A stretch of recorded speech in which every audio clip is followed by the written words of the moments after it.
ရိုးသားဖို့လိုတယ်အလွန်ရိုးသားဖို့လိုတယ်ဗုဒ္ဓဟောခဲ့တဲ့မေတ္တာတို့ရဲ့ရှေ့ပိုင်းအပိုင်းတွေက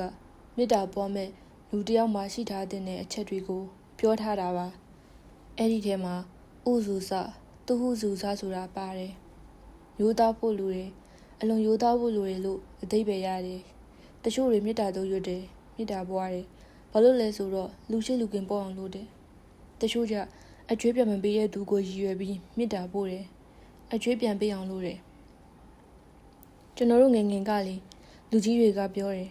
ဆောင်းပွဲဖြေပြီးရင်အဖြေလွှာစစ်မဲ့ဆီယာမကိုမေတ္တာပို့ပြီးရဲ့ဒါမှ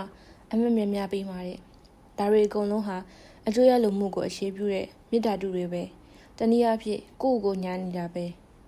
ဒါကြောင့်လေဥစုစသူဟုစုစလို့ဟောခဲ့တာမေတ္တာပွားမဲ့လူဟာယူဖြောင်းဖို့လိုပါတယ်ဝေဖန်ရေးလုပ်ရင်လည်းဒီလိုပဲကျွန်တော်ကလူတစ်ယောက်ကိုကြည့်မရဘူးပျက်စီးစေချင်တယ်ပဲဆိုတော့သူကောင်းတာတွေလို့မှန်တာတွေပြောနေတဲ့အခါဆဲခွင့်ကမတာဘူးကိုမုန်းနေတာမနာလို့ဖြစ်နေတာတိတ်တိတာသွားမယ်သူတခုခုမှားသွားပြီဆိုမှကျွန်တော်ကစာအရှိကြီးဝင်ရေးပြီးတမရောရုပ်တရက်ဆိုရင်တော့မူပေါ်မှာရက်ပြီးပြောတာပုတ်ကွေးမပါဘူးမုန်းလို့မဟုတ်ဘူးဆိုပေမဲ့ရင်ထဲမှာကပျက်စီးစေလိုတဲ့စိတ်ရှိနေတယ်ဒါကြောင့်တခုခုဝေဖန်တော့မယ်ဆိုအမြဲကိုယ်စိတ်ကိုပြန်ဆန်းစစ်ရတယ်ရိုးသားအောင်ကြိုးစားရတယ်ငါဒါကိုရေးတာလူအများကိုတခုခုသိသွားစေချင်လို့လားသူ့ကိုတိုက်ခတ်ချင်လို့လားဆိုတာပြန်မေးရတယ်တကြက်ဖို့အမားကိုတရားဖို့လောက်အပြစ်ပေးမိတယ်လို့ဖြစ်နေသလားပြန်ကြည့်ရတယ်အဲ့ဒီကဒေါသတွေနဲလာပြီးရေးသားတဲ့အရေးသားတွေမှာအတုံးနှုတ်တွေကစားပြောင်းသွားတယ်ကောင်းစီလိုတဲ့ဆန္ဒကများသွားတာကိုမေတ္တာဆိုတာမိတ်ဆွေတယောက်ရဲ့စိတ်ထားလို့အသေးပဲရတယ်ချမ်းသာစေခြင်းနဲ့စိတ်အဆင်ပြေစေခြင်းနဲ့စိတ်ပေါ့ကိုယ့်ကိုတခုခုပြန်လုပ်ဝေးအောင်ထားရတဲ့စိတ်မျိုးမဟုတ်ဘူးကိုယ့်ရဲ့မနောကမှာပွားများရင်းနဲ့မှဝစီကံကပါမေတ္တာရှိတာပြောဆိုလာမယ်ကာယကံမြောက်ကူညီတာစောင့်ရှောက်တာလူတိုင်းတာတွေလုပ်ဖြစ်လာမယ်ဒါမှသာမေတ္တာစေမေတ္တာမှဖြစ်တယ်ဝစီကံနဲ့ကာယကံကဘာမှမလုပ်ပေးပဲစိတ်ကနေပဲမေတ္တာထိုင်ပို့နေရဲဆိုတာတကယ်မေတ္တာမဟုတ်ဘူးအပေါ်ရမေတ္တာလူကြားကောင်းအောင်ပြောနေတဲ့မေတ္တာသာဖြစ်ပါတယ်ကပ္ပဒံအားထုတ်မဲ့ယောဂီပုဂ္ဂိုလ်တွေမှာရှိရမယ့်အရေးချင်းတွေမှာလည်းရိုးသားခြင်းကပါပြန်နေဘာလို့လဲဆိုတော့တကယ်တရားမရပဲရတဲ့အောင်ဟန်ဆောင်နေရင်အကျိုးမရှိမှဆိုလို့သူများတွေကတမာရီရပြီးမျက်စိထဲအလင်းတန်းတွေပေါ်နေပြီးပြောတယ်ငါလည်းအဲ့လိုလိုက်ပြောဟုတ်မှဆိုရင်ဘယ်လိုလုပ်တရားရတော့ပါမလဲဆရာသမားကရောကိုယ်နဲ့ကြိုက်တဲ့နီလန်းကိုဘယ်ပြပေးနိုင်တော့မလဲနောက်တစ်ခုကမေဝသားဘူးဆိုတာမှာလိန်တာတစ်ခုတည်းမဟုတ်ဘူးမရှိတာအရှိတင်ရှိတာကိုမရှိတင်စေတဲ့မာယာလဲပါတယ်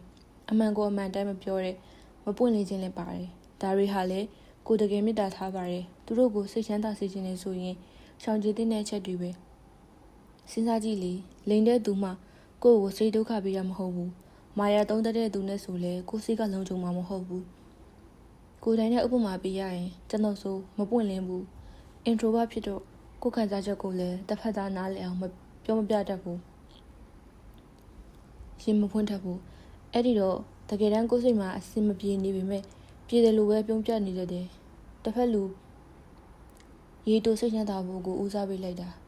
အဲ့လိုနဲ့အချိန်တစ်ခုကြာလို့မခံနိုင်တော့တဲ့အခါကျဆက်ဆံရေးကိုတိခနဲ့ရပ်ပစ်လိုက်ရောအလုပ်တွဲမလုပ်တော့တာစကားသိမ့်မပြောဖြစ်တာမျိုးတွေပေါ့အဲ့ဒီတော့တစ်ဖက်လူမှာရုတ်တရက်ကြီးဘယ်လိုဖြစ်တာလဲဆိုပြီးထင်တာပေါ့ခုနောက်ပိုင်းတော့တက်နိုင်သမျှအဆင်မပြေရင်မပြေကြောင်းမကြိုက်ရင်မကြိုက်ကြောင်းမလုပ်ပေးနိုင်ရင်မလုပ်ပေးနိုင်ကြောင်းစူးစမ်းပြောနေပါတယ်တမင်လိန်တာဟန်ဆောင်တာတော့မဟုတ်ပေမဲ့မပွင့်လင်းခြင်းကလည်းတစ်ဖက်သူကိုထိခိုက်စေလိုပါဒါကြောင့်မိတ်ဆွေတယောက်ရဲ့စိတ်ထားမျိုးရှိဖို့လိုတယ်သူ့ကိုကောင်းစေလိုတယ်ချမ်းသာစေလိုတယ်ဆိုရိုးသားမှုတိတ်အရေးကြီးပါတယ်လူနာဆောင်အမှတ်6ဆိုတဲ့စာအုပ်ရှိရဲ့ကျွန်တော်ဘဝမှာ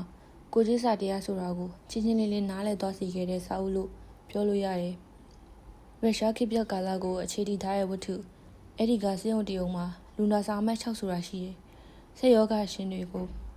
အဲ့ဒီအဆောင်ထဲမှာထည့်ပိတ်ထားတယ်စေမကုပေးတဲ့အပြင်နှိပ်ပါနှိပ်ဆက်သေးရဲ့အဲ့ဒီထဲကလူနာတယောက်ကစက်သမားပေသမားဘဝအခြေအနေအဆင်မပြေလို့စိတ်ခဏလွတ်သွားတာကိုယောဂရှိနေပြီဆိုပြီးဒီအဆောင်ထဲမှာထည့်ပိတ်ခံထားရတာနောက်တော့အဲ့ဒီစေယုံကိုဆရာဝန်အစ်တယောက်ပြောင်းလာတယ်သူကလည်းစက်သမားပဲသူ့ဘက်လယ်မှာက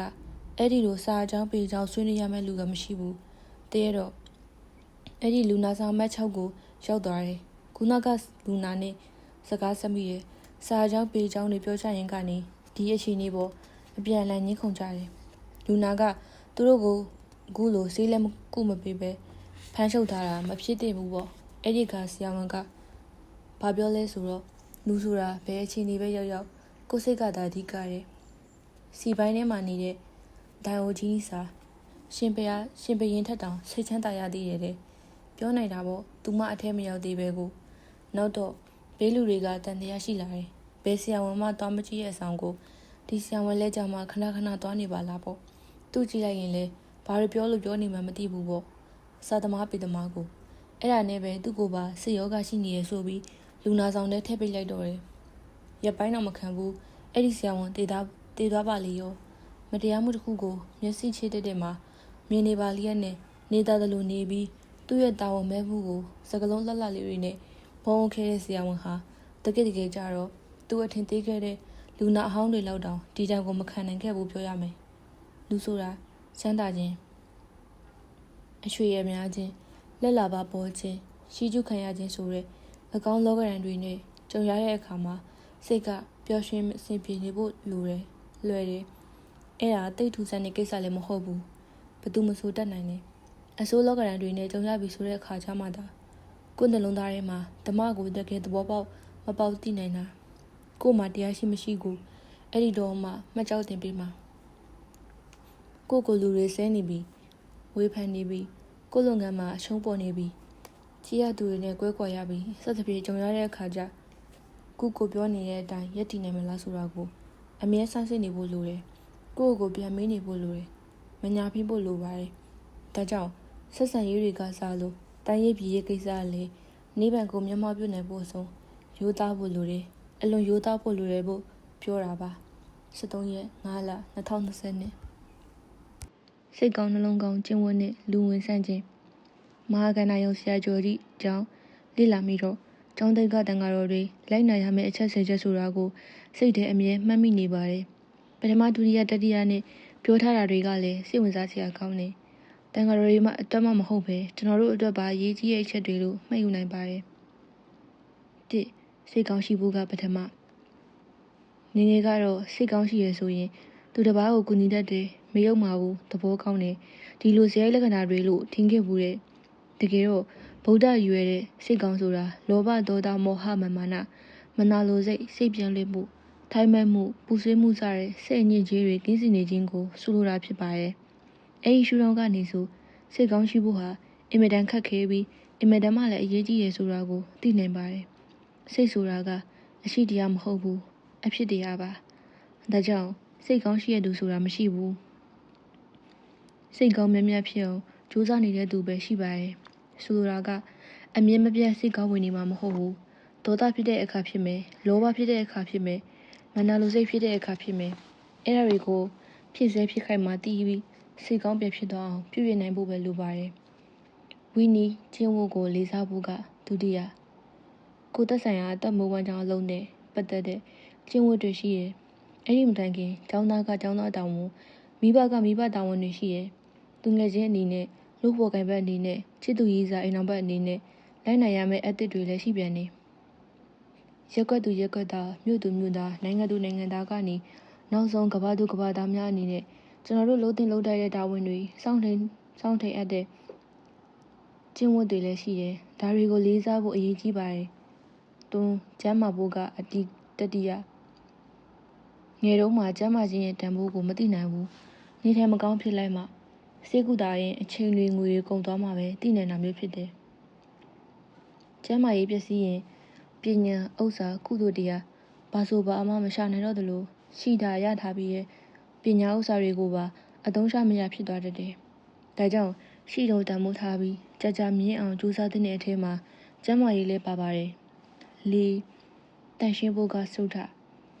တန်ရှင်းဖို့ကကျမ်းမာရေးအတွက်အရေးကြီးတယ်လို့လူအများကြားတဲ့သွားလာတဲ့အခါတင့်တယ်အောင်ကိုကြောင့်သူတစ်ပါးအနောက်ရှက်မဖြစ်အောင်ဂရုစိုက်တဲ့ကိစ္စလည်းဖြစ်တယ် personality ဆိုရဲကိုယ်သေးကောင်းနေဆိုတာမှာ personal hygiene ကလည်းအရေးကြီးတဲ့နေရာမှာပါဝင်နေပါတယ်ခေါင်းစားချီဆုံးတန်ရှင်းတရက်နေဖို့ကရွေးရနဲ့ကိုယ်သိရနဲ့တွေကောင်းမွန်နေဖို့ဂရုစိုက်တဲ့ပါတယ်ငါ ဝတ်သက်စားတတ်ဖို့ကပစ္စမတမိုးကြီးဝတ်စားတွေဝတ်မှမဟုတ်ပါဘူးအချိန်ကာလနေရာဒေသပွဲလန်းတပင်နဲ့ကိုက်ညီအောင်ဝတ်စားတတ်တာကိုနဲ့လိုက်ဖက်မဲ့အယောင်စတိုင်စသဖြင့်ရွေးချယ်ဝတ်ဆင်တတ်တာဒါတွေကပိုဒီကကြပါတယ်လူမှုဆက်ဆံရေးမှာလည်းတင်းတင်းရောက်ပတ်စွာဝတ်စားစေခြင်းကအရေးပါပါတယ်ဥပမာဒေသတစ်ခုကိုရောက်ရင်သူတို့ရွာဒီလေးအတိုင်းစင်ရတာမျိုးစင်ရနှပါတဲ့မိသားစုကအလူမွေးနေ့မင်္ဂလာဆောင်စသဖြင့်လှုပ်လို့သွားတဲ့အခါစိတ်တွေရွှေတွေလက်ထောင်ဝတ်မသွားတာမျိုးဒါတွေကတစ်ဖက်လူရဲ့စိတ်ကိုတက်တာစေတယ်ကိုနဲ့တသားတည်းလိုခံစားရစေတယ်ခင်မင်မှုကိုဆွဲယူနိုင်ပါတယ်6နေတတ်ထိုင်တတ်ဖို့ကစတ္တမတန်ဃာတော်တွေမှာတော့ဝိနည်းသိက္ခာတွေရှိမပေါ်လူသားမန်တွေအတွက်နေတတ်ထိုင်တတ်တယ်ဆိုတာကတော့အခြေအနေအချိန်ခါသိတာလိုအပ်တယ်လို့စောင့်တိန်ပေးတာဥပမာအများစိတ်ဆင်းရဲနေခြင်းအလှပုံတွေပျော်နေတဲ့ပုံတွေမတင်တာမျိုးအလုပ်ခွင်မှာ professional ဆန်တဲ့အပြုမှုတွေကိုရှောင်ရှားတာဥပမာအော်ဟစ်တာအငင်းတန်တာအတင်းပြောတာပြေးနေတဲ့ပုံလုပ်တာနောက်ကြတာစသဖြင့်ဒါတွေကိုဆိုလိုပါတယ်ပြောတတ်ဆိုတတ်ဖို့ကတတမ communication ကောင်းတယ်ဆိုတာစကားပြောကောင်းတာတခုတည်းကိုရည်ရွယ်တာမဟုတ်ဘူးကိုပေးခြင်းတဲ့သတင်းစကားကိုတစ်ဖက်လူကကိုရည်ရွယ်တဲ့အတိုင်းချင်းလင်းနားလည်သဘောပေါက်အောင်လုပ်နိုင်တဲ့စွမ်းရည်ကို communication skill လို့ခေါ်တာပါကိုမုန်းဖို့လိုနေတဲ့အကြောင်းကိုမိဘတွေရန်ဖြစ်ထားတော့မှတော့မပြောသေးတာအင်္ဂလိပ်စာအားနေတဲ့သူနဲ့ email ပို့ဆက်သွယ်တဲ့အခါမြန်မာလိုပဲစာရိုက်တာကင်ဆာလို့စီးပြေးထွက်လာသူကိုဖြည်းဖြည်းချင်းသူအစင်သိဖြစ်လာအောင်လုပ်ပေးပြီးမှထုတ်ပြောတာဒါတွေအကုန်လုံးက communication skill ဖြစ်ပါတယ်ပြောတတ်ဆိုတတ်ရေးတတ်သားတတ်ဖို့ဟာလူမှုဆက်ဆံရေးမှာရောအလုပ်ခွင်မှာပါအရေးကြီးပါတယ်တွားတက်လာတတ်ဖို့ကအထမတန်ဃာတွေမှာတော့လမ်းသွားတာကအစဘလို့သွားရလာရမယ်ဆိုတာရှိတယ်မမြန်လွန်းမနှီးလွန်းအင်ဒရီသိက္ခာနဲ့တွားလာရပါတယ်လူတွေမှာလည်းဒီအချက်ကအရေးကြီးတယ်နောက်ပြီးအတော်မတော်တလှမ်းဆိုသလိုမတော်တဲ့နေရာသွားမိလို့ဒုက္ခဖြစ်ရတာတွေရှိတယ်အဲ့ဒီအပြင်တွားတက်လာတတ်ခြင်းဆိုတာမူးနေရင်ကားမမောင်းတာတောက်ဖို့စိတ်ကူးရှိရဆိုအစကတည်းကကားမယူလာခဲ့ပဲတက္ကစီနဲ့လာတာဆိုင်ကယ်စီးရင်အုတ်ထုတ်ဆောင်တာကားမောင်းရင်ကပတ်ပတ်ထက်တာစတဲ့စီကန်းတွေလည်းပါမယ်လို့နားလည်မိပါတယ်ကိုစီကလိုက်နာဖို့ကနဝမလမ်းပေါ်မှိုက်မပစ်စတာကွန်းတွေမထွေးတာအိမ်မှာဆိုပစ္စည်းတစ်ခုယူပြီးရင်ယူခဲ့တဲ့နေရာမှာပြန်ထားတာဒါတွေမှစီကမဟုတ်ဘူးအိတ်ချိန်စားချိန်မှန်တာကျန်းမာရေးနဲ့ညီညွတ်အောင်နေထိုင်တာမစားသင့်တဲ့စားစာတွေရှောင်တာဆေးမှန်တောက်တာကိုလက်လေးချင်းငတ်လုပ်တာဒါတွေအားလုံးဟာလဲကိုပိုင်စည်းကမ်းတွေပါပဲဖြစ်သလိုနေရင်နေသလိုပဲဖြစ်မှာမို့စီးနဲ့ကန်းနဲ့နေဖို့ဟာလဲအရေးကြီးပါတယ်30ပညာတတ်ဖို့ကတသမပညာရဲ့အရေးကြီးမှုကတော့အထွေထူးရှင်းပြနေစရာမလိုဘူးလို့ထင်ပါတယ်ပညာတတ်မှစဉ်းစားတွေးခေါ်နိုင်တယ်အမှန်နဲ့အမှားကိုခွဲခြားနိုင်တယ်လှုပ်ထိုက်တာတွေလုပ်နိုင်တယ်အသက်မွေးနိုင်တယ်ကိုပန်းဝင်ခြင်းအတွက်ကောင်းမွန်တဲ့အပြောင်းလဲတွေကိုလှုပ်လာနိုင်မယ်အထူးသဖြင့်အခုလိုပညာခေတ်မှာတခုခုမှလောလာတတ်မှတ်ထားရင်လူရဝင်ဖို့ကအတော်ကြီးခက်လာတာမို့ပညာရေးကိုလည်းစူးစမ်းထုတ်စီခြင်းပါတယ်ဒီစက်ချက်ကိုဆင်ထားတဲ့နေရာမှာအမြင်မျိုးတော့ကွဲနိုင်တယ်အထူးသဖြင့်ပညာကိုနောက်ဆုံးပို့တဲ့ကိစ္စပေါ့သို့တော့ကဘာကြီးမှာဖြစ်ခဲ့သမျှကိုလေ့လာကြည့်မယ်ဆိုရင်ပညာမတတ်တဲ့သူကပေးတဲ့ဒုက္ခတဲ့ပညာတတ်ပြီးစိတ်ကောင်းမရှိတဲ့သူကျင့်ဝတ်ကိုမလေးစားတဲ့သူကအများကိုပေးတဲ့ဒုက္ခဟာပိုကြီးရဆိုတာအလွယ်တကူသိနိုင်ပါတယ်ပညာတတ်သူတွေရုံမှပြီးဆိုတဲ့အခါသူတို့ရဲ့မနာလိုစိတ်တွေကိုမထိန်နိုင်တော့ဘူးဆိုတဲ့အခါပညာမဲ့တယောက်စိုးသွမ်းတာထက်အစပေါင်းများစွာပြဿနာပိုပေးနိုင်တယ်ဒါကြောင့်ကျွန်တော်တကူစာရဆိုလဲစိတ်ကောင်းရှိမှုကပထမလို့လက်ခံထားပါတယ်နောက်ပြီးပညာတတ်မဖြစ်ခင်မှာလူပိသားအောင်လူတွေကြားထဲတင်းတင်းတည်းရှိအောင်ဝင်ဆန်းအောင်အရင်လုပ်ဖို့လိုတယ်လို့ရည်ရွယ်ဟန်တူပါတယ်အထူးသဖြင့်ကလေးတွေကိုပြုစုပြောထောင်တဲ့အခါပညာရေးကအသက်နဲ့လိုက်ပြီးတစ်ဆင့်တစ်ဆင့်မြင့်လာတာပါပညာတတ်လို့ပြောနိုင်တဲ့အဆင့်ထိရောက်အောင်သွားနေတော့မှာခြေကအချက်တွေလေ့လာသင်ကြားပေးထားမှသာဒီကလေးကလူဝင်ဆက်မယ်ကိုယ့်ကိုယ်ယုံကြည်မှုရှိမယ်ပျော်ရွှင်တဲ့ကလေးဘဝကိုပိုင်ဆိုင်နေမှာဖြစ်ပါတယ်ပညာတွေတော့တတ်ပါရဲ့စိတ်ကောင်းမရှိရင်စိတ်ဆိုးဆင်းရဲတွေနဲ့ပဲဘဝကိုပူလောင်စွာရှင်းသန်နေရင်အများကိုဒုက္ခပေးတဲ့သူဖြစ်နေရင်လူမဝင်ဆိုင်ရင်မကြမ်းမာနေရင် တက်ထားသမျှပညာတွေကလည်းအကုန်အလကားဖြစ်သွားမှာပါပဲ9ရက်2လ2023